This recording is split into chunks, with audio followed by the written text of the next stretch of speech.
Dios es bueno con nosotros. Un día más que podemos estar delante de su presencia y, como decían los coros, como al principio oró mi esposa, estamos en una semana particular y muchos hablan de diferentes puntos de vista, desde lo que conocen, desde la tradición, lo que significa la Pascua para ellos, ¿no? Para algunos es comida, rosca, chocolate, ¿no? Y todo ese tipo de cosas, pero nosotros tenemos el privilegio de poder entender lo que significa. Y qué tremendo, hermano, el significado para nuestras vidas. Como decía Jonathan también, es lo que nos llena de tal manera que le alabamos, porque Él vive. Él vive, Él no está muerto, no es una religión, no está colgado en un madero, no hay necesidad de tradiciones, de sostener costumbres en el tiempo. Él vive y nos hace libres del pecado, de la muerte, de las tradiciones. Amén. Amén. Por eso estamos agradecidos al Señor que podemos comprender su palabra. Y yo meditaba en esto, hermano. Ya estamos en 2023, si nosotros sacamos la cantidad de años de vida de Jesús, agregándole también un 5, ¿cuánto sería más o menos los años desde que el Señor fue crucificado? Estamos llegando casi a los 2000 años, ¿sí? Más o menos, estamos redondeando para arriba, como buen comerciante a veces, para arriba siempre. Pero estamos llegando casi a los 2000 años de ese evento que marcó la historia para siempre, para usted, para mí. Y hoy nosotros podemos seguir reflexionando a través de la palabra de Dios lo que significa el sacrificio de la cruz. Y yo cuando pensaba en esto, yo decía, Señor, ¿qué más podemos decir? ¿Qué más podemos aportar a lo que ya se ha predicado? Hay personas que tienen conocimiento de la palabra desde su juventud. Juan, ¿cuántos años que conoces la palabra? 10. Bien. Ah, pensé que era más. Hermano Ramón, ¿de cuándo que conoce la palabra? ¿Cuántos años ya? Como 36 años. 36 años. Hermano Carlos, también 30 y tantos años. Jonathan, nacido de cuna, dice. Cuna de creyente. Pero que hemos experimentado el conocer la palabra que nos ha hecho libre. Tanto hemos escuchado. Amén. Y ese también es un desafío al momento de compartir la palabra. Y yo decía, Señor, ¿qué más le vamos a hacer decir a la palabra? No le podemos hacer decir algo extra, pero sí el Señor una y otra vez, porque la palabra es viva y llega a lo profundo del corazón, ¿no? Y puede hablarnos una y otra vez. Y yo en esta mañana quiero compartir con ustedes algunos detalles que pueden enriquecer nuestra fe. Y esto es lo que venía, ¿no? Detalles para enriquecer nuestra fe. De hecho, he estado hablando casi el mes completo acerca de fortalezca su fe, siga buscando de Dios. Venimos de que arrancamos el año. ¿Para qué? Para estar fortalecidos en este tiempo. Y recuerde que a medida que vayamos avanzando hacia esos momentos cruciales de la venida de Cristo, quizás algunas situaciones se pongan cuesta arriba. Yo tengo que estar fortalecido en mi fe. Amén. Tengo que estar fortalecido, tengo que trabajar mi fe. Por eso yo quisiera compartir justamente en esta mañana algunos detalles que pueden enriquecer su fe, desde lo que Dios ha hablado a mi corazón. Y cuando yo tenía esta frase en mi mente, busqué la palabra detalle. Yo no sé si usted se ha dado cuenta, pero a veces las palabras más comunes o de uso cotidiano, cuando las queremos definir es como decimos, bueno, pero ¿qué significa? ¿Qué significa detalle? Parte, hecho o circunstancia que contribuye a formar o a completar una cosa. Cuando estamos hablando de detalle no estamos hablando de, bueno, a la palabra le vamos a poner un moñito, es un detalle. No. Estamos hablando de que es algo que nos va a ayudar a completar nuestra fe, que va a fortalecer nuestra fe. Desde ese punto yo hablo de la palabra detalle. ¿Por qué? Porque también es algo que Dios habló a mi corazón para poder compartirles a ustedes. Y que tal vez no es el mismo punto que ustedes tienen.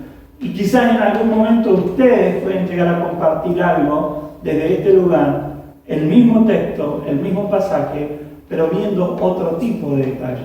Yo les quiero comentar y les quiero hablar justamente de lo que Dios habló a mi corazón. Así que le invito a que pueda abrir su Biblia en Marcos capítulo 16. Marcos 16 del 1 al 8.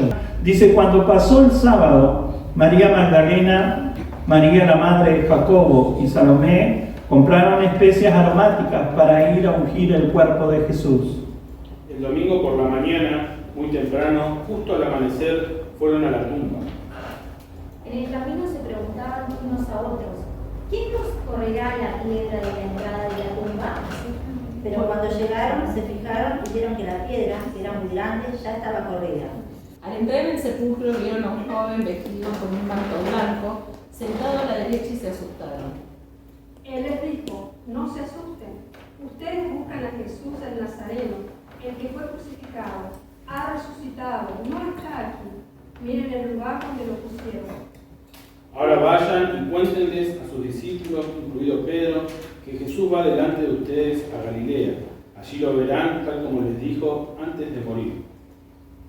Las mujeres desconcertadas huyeron temblando de la tumba y no dijeron nada a nadie porque estaban muy asustadas. Amén.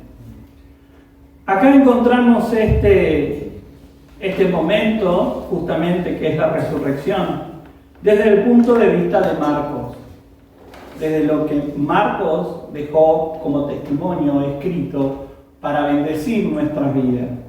Y como le decía, hermano, yo acá puedo ver algunos detalles que pueden enriquecer nuestra fe, que la pueden completar, que nos pueden ayudar. Amén. Y lo primero que me llama la atención es que cuán importante es recordar la palabra de Dios. Cuán importante es recordar la palabra de Dios. ¿Por qué?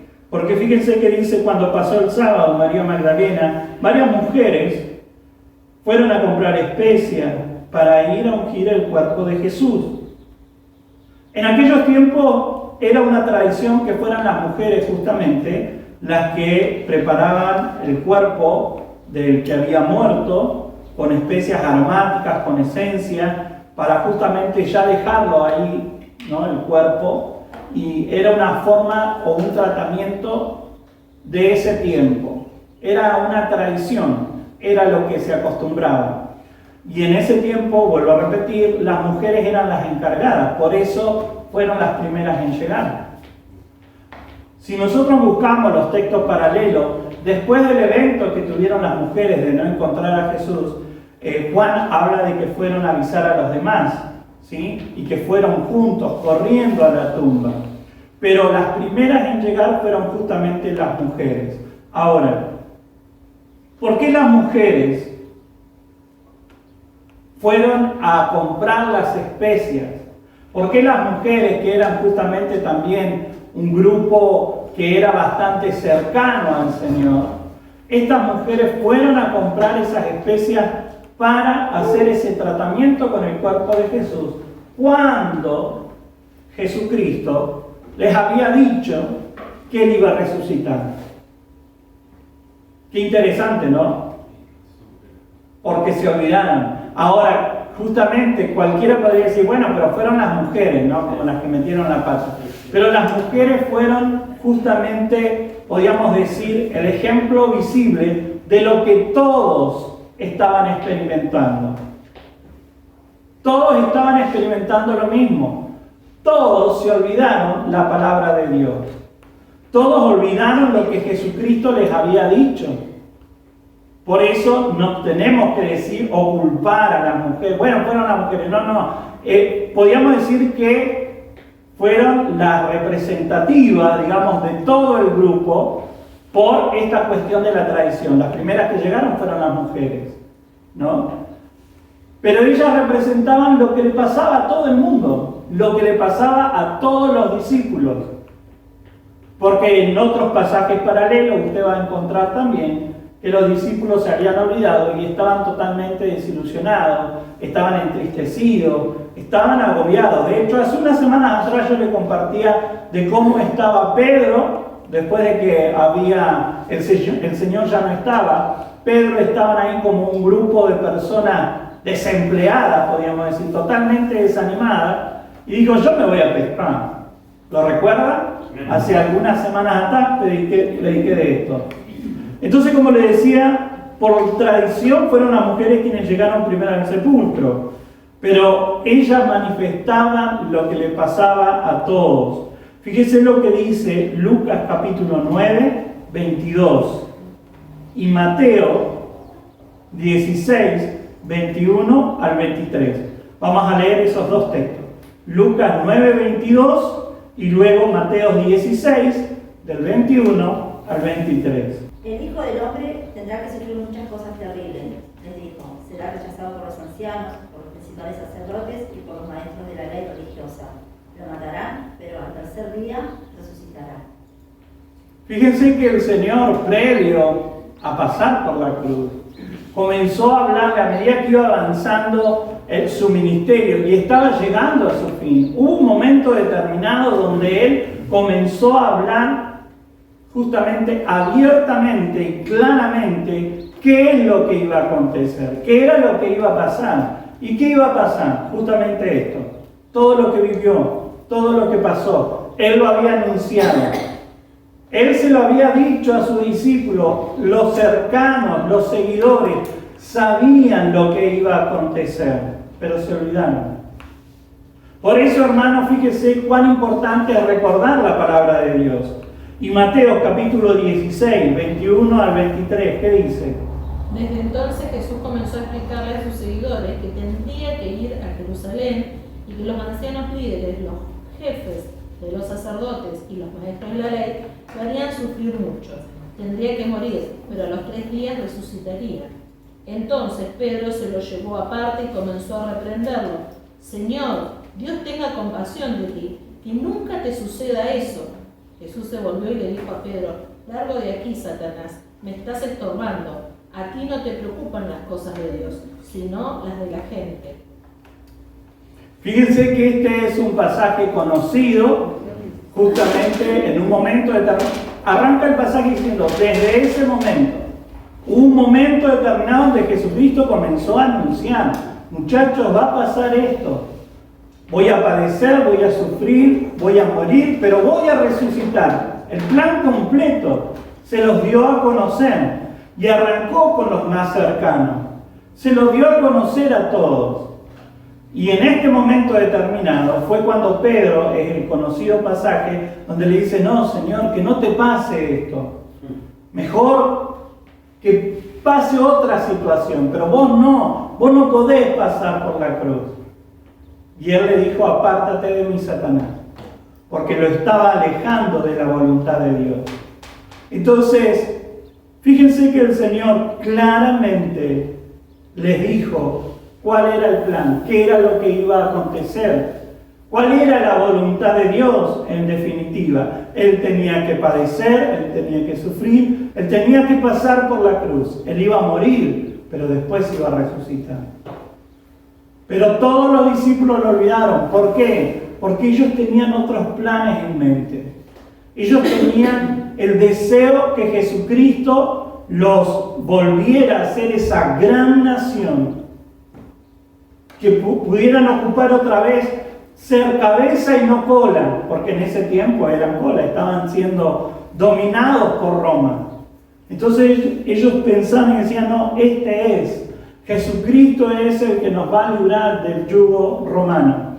Él nos va a librar.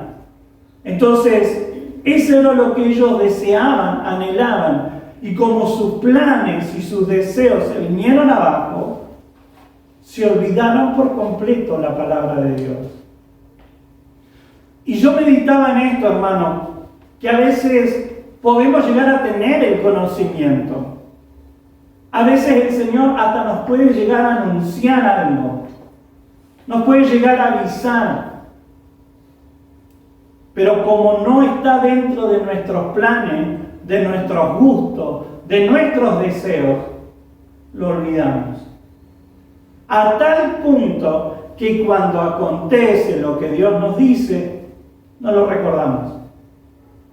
Por eso, hermanos, qué importante es que nosotros aprendamos a guardar la palabra en nuestro corazón. Si hay algo que nosotros hemos perdido como iglesia, es el memorizar la palabra. Y lo digo casi como un desafío porque me cuesta horrores memorizar la palabra. Pero, hermanos, no nos podemos olvidar la palabra. Yo a veces digo hasta versión popular, pero trate de recordar la palabra cada vez que le toque pasar por una situación difícil. Que sea la palabra la que venga al corazón, no los deseos suyos, no los pensamientos, los planes o cómo yo puedo llegar a resolver esto, sino la palabra de Dios. Tiene que venir la palabra de Dios, porque cuando no viene a mi mente y a mi corazón la palabra de Dios, puedo equivocarme, como se equivocaron los discípulos y como se equivocaron las mujeres, porque comenzaron a bajar su mirada al terreno de lo natural y comenzaron a pensar, pobre Jesús, ahí está su cuerpito. Muchachas, vamos a comprar la esencia, vamos a comprar los aceites para ungirlo. Así lo ayudamos, de esa manera por lo menos.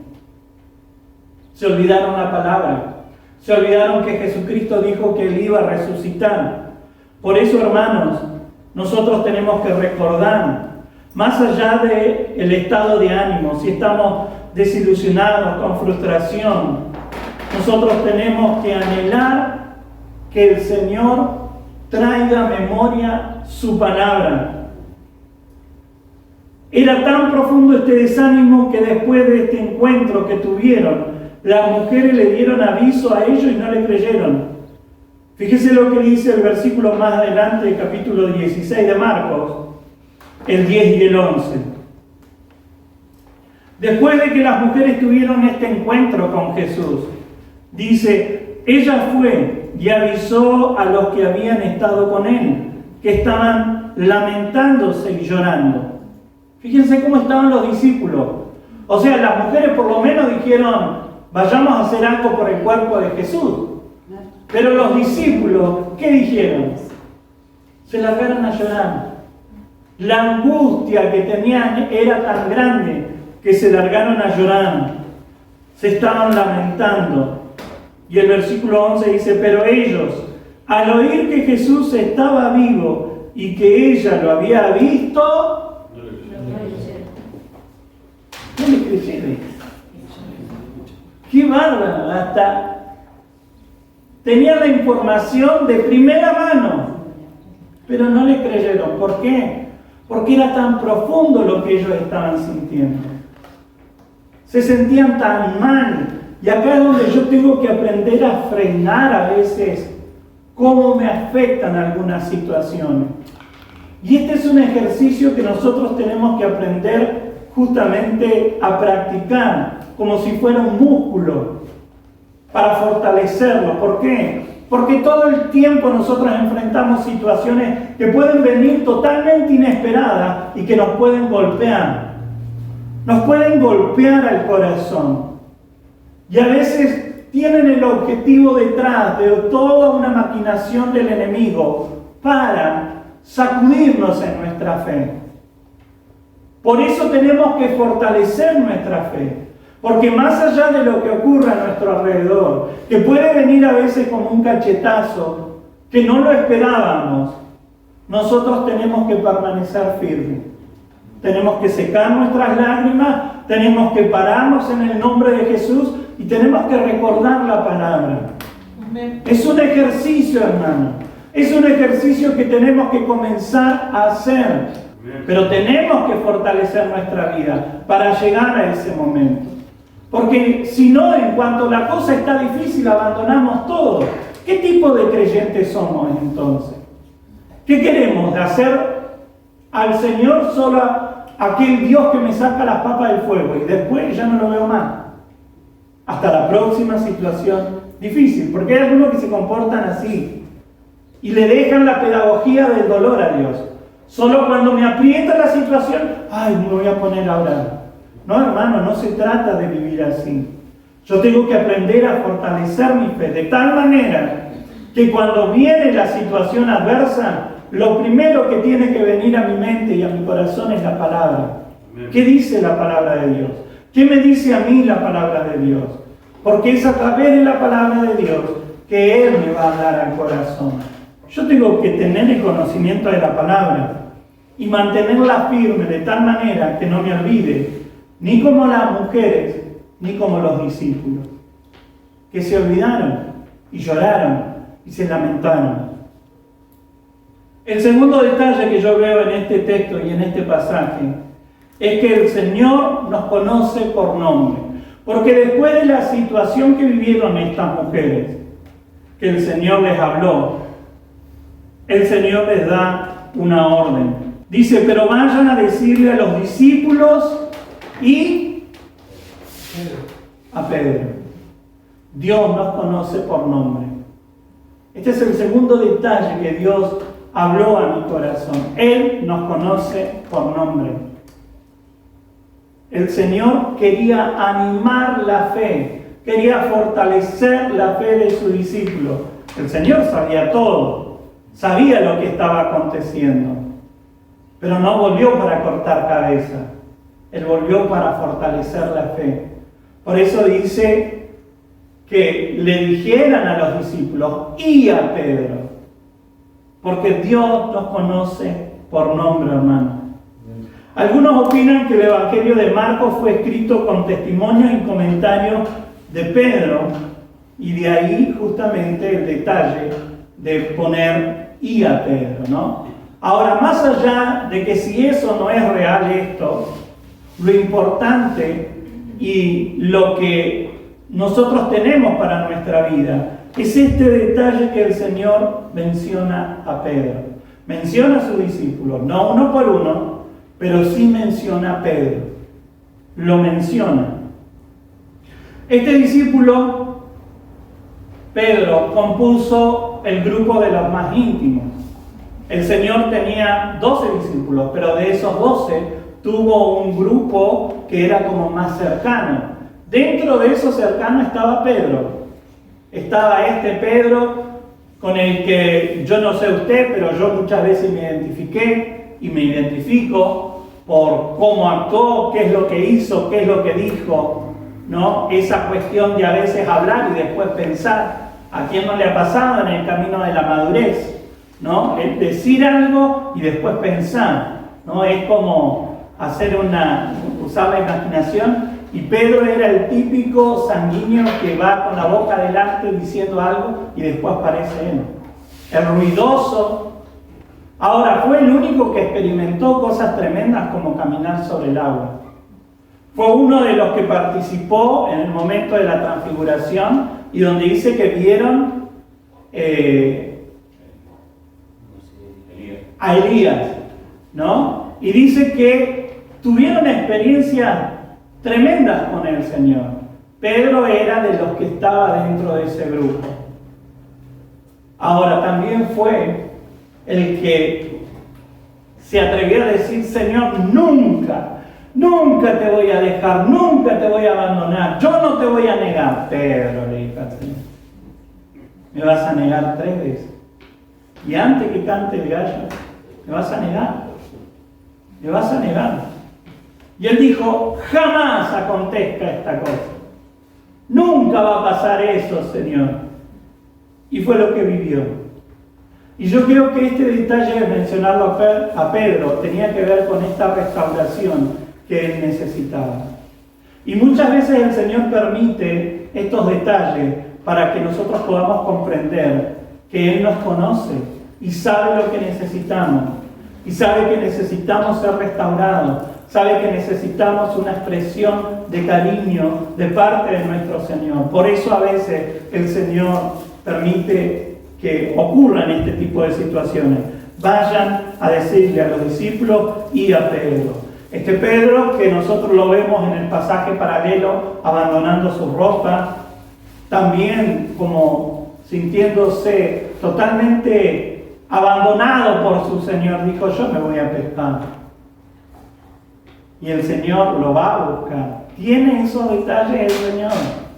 El Señor nos conoce nuestras vidas, conoce lo que estamos viviendo, lo que estamos pasando en nuestro interior. El Señor nos conoce por nombre. Este hombre amaba con tanta pasión a su Señor que le defraudó y le negó. Se sintió tan decepcionado que se volvió a sus antiguas tareas. Pero el Señor no lo desechó, y esto es lo más importante. ¿Por qué el Señor dijo: díganle a Pedro? Porque él ya se sentía desechado. Y muchas veces, hermanos, cuando nosotros metemos la pata, llame como se llame la situación, creemos y sentimos, y el enemigo se aprovecha de eso para decirnos: el Señor ya no te quiere, vos ya no sos digno, vos ya no perteneces a ese grupo íntimo. Pero el Señor dice: díganle a mis discípulos, y díganle a Pedro. Hermano, haga ese ejercicio y ponga, en vez de Pedro, ponga su nombre. Porque el Señor en esta mañana quiere decirle: yo te conozco por nombre. Yo te conozco por nombre. Por eso Él quiere tener una palabra especial para nuestra vida, que va a traer restauración, que va a traer aliento, que va a traer fortaleza a nuestra vida. Y en esta situación no solamente me gusta ver cómo el Señor nombró a Pedro, sino que podemos ver en un pasaje paralelo, así que busque Juan, capítulo 20. Juan 20, del 11 al 17. María se encontraba llorando fuera de la tumba, y mientras lloraba se agachó y miró adentro. Vio a 2 ángeles vestidos con vestiduras blancas, uno sentado a la cabecera y el otro a los pies, en el lugar donde había estado el cuerpo de Jesús. Apreciada mujer, ¿por qué lloras?, le preguntaron los ángeles. Porque se han llevado a mi Señor, contestó ella, y no sé dónde lo han puesto.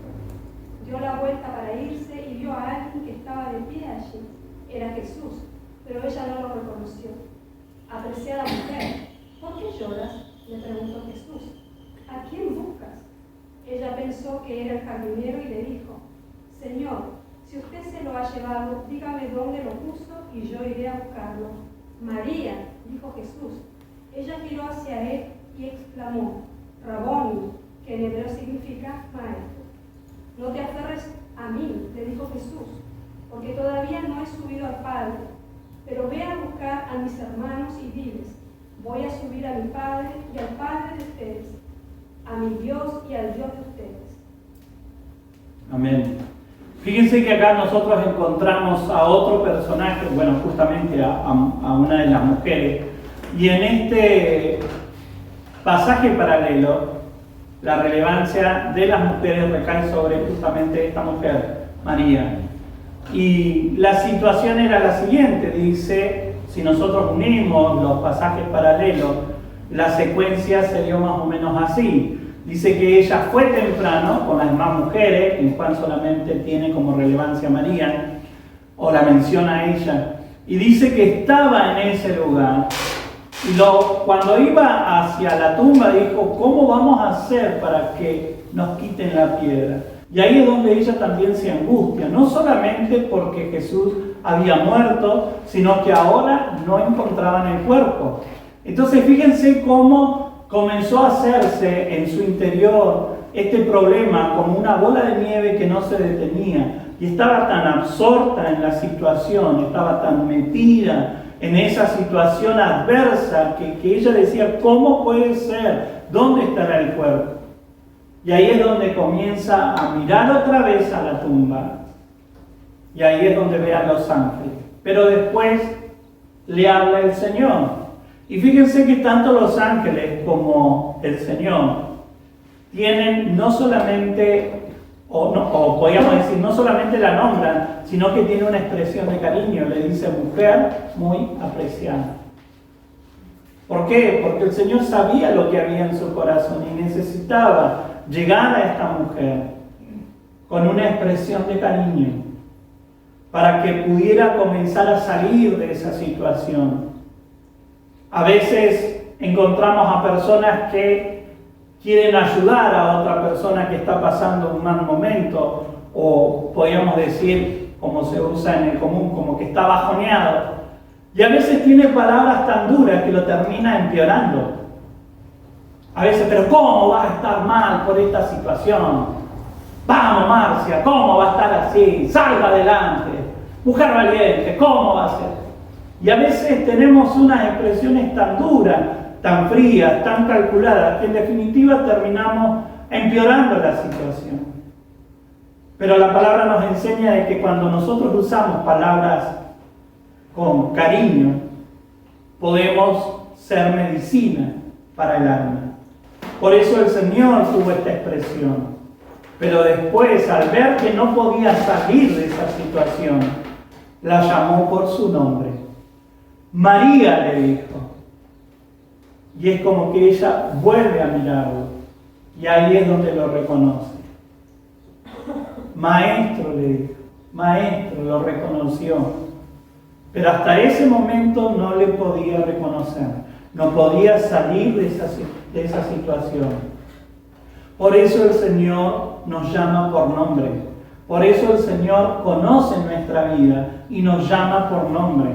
Y en esta mañana el Señor quiere hablarnos a nuestro corazón, llamarnos por nuestro nombre, porque conoce nuestra historia, conoce nuestra vida, conoce lo que estamos viviendo, conoce lo que está aconteciendo a nuestro alrededor, que nos afecta de tal manera que a veces nos lleva a olvidarnos de la palabra y a enfrascarnos en esa situación que no podemos salir. La única manera es experimentando esta voz de parte de Dios, llamándonos por nuestro nombre. Y en esta mañana, hermano, yo quiero que sepa que el Señor le está llamando por su nombre. Y me tomaría el tiempo de nombrarlo a cada uno de ustedes para que cada uno pueda experimentar lo que significa que a uno le nombren. ¿Por qué? Porque es tan importante, hermano, tan importante que poder comprender que el Señor nos conoce nuestra identidad, conoce todo nuestro ser. Ese es el segundo detalle con el que el Señor habló a mi corazón. Y el tercer detalle es el mensaje que le tenía que dar a sus discípulos y le tenía que dar a Pedro. ¿Qué fue lo que dijo el Señor? Pero vayan a decirle a los discípulos y a Pedro, Él va delante de ustedes. Él va adelante. En esta mañana, hermano, el Señor te quiere decir, yo voy delante. No me olvidé de vos. No me olvidé de tu vida, de lo que está aconteciendo. No me olvidé jamás de vos. Por más que por momentos te hayas olvidado la palabra, por más que por momentos te hayas enfrascado en esa situación y hayas sentido que estás tan metido en ese merengue que no podés salir. Pero el Señor te dice en esta mañana, yo voy delante. Qué tremendo mensaje, hermano, qué tremendo mensaje. Estas mujeres valientes que se ocuparon personalmente del cuerpo de su maestro fueron las encargadas de llevar un tremendo mensaje. Y sabe que, hermano, también el Señor me permitía como meditar en esto.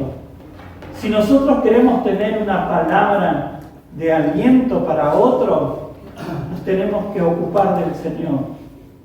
Estas mujeres se ocuparon naturalmente en el terreno de lo natural, pero nos deja una enseñanza espiritual, ocuparnos del Señor, ocuparnos de su persona, porque a veces podemos ocuparnos del ministerio, pero a veces no nos ocupamos de la persona. A veces a la gente, hay lugares, yo no voy a decir acá, allá o dónde, pero hay lugares donde la gente es un número, pero para el Señor no es un número, son almas, son personas, son hombres y mujeres que tienen una historia y que tienen una identidad. A tal punto les importa al Señor que no tienen problema de llamarles por el nombre, no tienen problemas de detenerse y de tomarse ese momento y decir, Karina, el Señor te conoce. Karina, Él va adelante. No tengas temor, Él va adelante. Ivonne, Él va adelante. Mujer, Él va adelante. Yo sé que el Señor tiene planes y propósitos con nuestra vida. Amén. Él va adelante. Más allá de lo que ocurra, más allá de lo que podamos llegar a vivir, que nos impide ver al Señor y recordar la palabra, Él va adelante, Él está al control de todo. Este mensaje sigue teniendo para nuestros días la misma fuerza y poder para levantarnos de nuestra condición, para fortalecernos, hermanos. Poder hacer esta práctica de cuando nos toque pasar algo, Él va adelante. Yo no entiendo ahora por qué pasó esto. Yo no entiendo por qué de esta situación, pero Él va adelante. Él va adelante. Y esto significa que Él está al control. Él está al control de todo. Amén. Él resucitó, hermano. Amén. Él resucitó. El significado de la resurrección. Él quiere que podamos comprender de que Él va adelante. Él va a enderezar nuestros caminos. Él va a enderezar nuestro camino para que vayamos seguros. Pero tenemos que confiar, tenemos que creer, tenemos que aferrarnos a Él. Tenemos que creer que Él realmente conoce nuestra identidad y nos llama con nuestro nombre. Marcela, Dios te conoce. Dios conoce tu vida, conoce todo lo que has vivido. Por eso Él dice, yo voy delante, Marcela, tranquila. Yo voy delante. Yo voy delante. Como le decía, el Señor quería afirmar y confirmar la fe de Pedro, de María, de sus discípulos, pero de todos sus seguidores. Por eso nosotros encontramos que el Señor dice, voy a Galilea también. Él va delante de ustedes. ¿A dónde? A Galilea. ¿Por qué no dijo a Jerusalén, que era el centro de adoración? ¿No le llamó nunca la atención esto? ¿Por qué nombra una ciudad en particular? Y saben que en esta ciudad el Señor tenía una gran cantidad de seguidores, de que habían permanecido fieles, porque recuerde que muchos le seguían por los panes y los peces. Y cuando ya no hubo panes y peces y la bendición y la prosperidad, muchos se volvieron atrás. Pero había muchos de Galilea que justamente eran seguidores fieles, seguidores que permanecían creyendo. Por eso dice, yo voy delante a Galilea. Fíjese lo que dice, si alguien puede buscar 1 Corintios 15, del 3 al 7, pero la nueva traducción viviente. Yo les transmití a ustedes lo más importante y lo que se me había transmitido a mí también. Cristo murió por nuestros pecados, tal como dicen las Escrituras. Fue enterrado y al tercer día fue levantado de los muertos, tal como dicen las Escrituras. Lo vio Pedro y luego lo vieron los 12. Más tarde lo vieron más de 500 de sus seguidores a la vez, la mayoría de los cuales todavía viven, aunque algunos ya han muerto. Luego lo vio Santiago y después lo vieron todos los apóstoles. ¿Hasta? Así es. Fíjense que Pablo habla de una experiencia bastante particular. ¿Cuál es esa experiencia? Dice que él se apareció. ¿Y qué más dice ese texto? Más tarde lo vieron más de 500 de sus seguidores. Más de 500 de sus seguidores. A la misma vez. Pero nosotros ahí es donde podemos ver que el Señor no solamente se preocupó por María, no solo se preocupó por Pedro, sino por aquellos que le seguían y que estaban siendo fieles. Y para Dios no hay nada imposible. Por eso, hermanos, nosotros tenemos que atrevernos a creer que Él puede visitarnos, a donde nos encontremos, a donde estemos, Él puede visitarnos. Entender de que Él está con nosotros. Porque a veces esperamos que el Señor nos hable y se manifieste en determinados lugares, entre comillas espirituales. Pero ¿por qué Dios no nos puede visitar en nuestro hogar? ¿Por qué Él no puede justamente permitirnos experimentar su presencia estando nosotros en nuestro hogar? O a donde nos encontremos. ¿A dónde nos encontremos? A Pedro, ¿a dónde lo encontró posteriormente? Cuando él abandonó todo y se fue ¿a dónde? Se encontró en la playa, porque Pedro después volvió. O sea, nosotros decimos, no, tiene que ser en el templo, después que cantemos y que le alabamos. No, para Dios no hay nada imposible. Él resucitó. Él resucitó, Él vive. Se presentó a más de 500 personas a la vez. Para Dios no hay nada imposible. Y fíjese que esto de ir a Galilea también lo había anunciado. Mateo capítulo 26, 30 al 32. Luego cantaron un himno y salieron al monte de los olivos. ¿Eso? Mateo 26. Sí. En el camino Jesús les dijo, esta noche todos ustedes me abandonarán porque las Escrituras dicen, Dios golpeará al pastor y las ovejas del rebaño se dispersarán. Sin embargo, después de ser levantado de los muertos, iré delante de ustedes a Galilea y allí los veré. Fíjense que el Señor les vuelve a recordar lo que ya le había dicho. Porque Él dijo, yo voy a ser herido, ustedes se van a dispersar como las ovejas cuando matan al pastor. Dice, ustedes se van a dispersar, pero después voy a resucitar. Y voy a ir a Galilea. El Señor ya lo había anunciado. Pero aún esto habían olvidado. Por la situación, por las circunstancias, por el dolor que sentían, por la desilusión de que Jesús ya no estaba con ellos, olvidaron la palabra de Dios. Y cuando nosotros experimentamos esto en nuestro corazón, nos olvidamos de la palabra, nos olvidamos que Él nos conoce por nombre, que Él conoce nuestra historia y que Él nos puede llamar por nuestra identidad. Pero recordemos, hermanos, que Él nos dice una y otra vez, yo voy delante, y es el mensaje de victoria. Amén. El mensaje que el Señor les dijo que tenían que recibir. Yo voy delante, para Dios no hay nada imposible. Y Él quiere que nosotros fortalezcamos nuestra fe teniendo en cuenta esta palabra. Él va adelante. Amén. Él va adelante. No importa lo que acontezca, hermano. No importa lo que pase a nuestro alrededor. Amén. Atrévase a creer y a entender que Cristo vive. Él está al control de todo, hermanos. Amén. Póngase de pie, vamos a orar.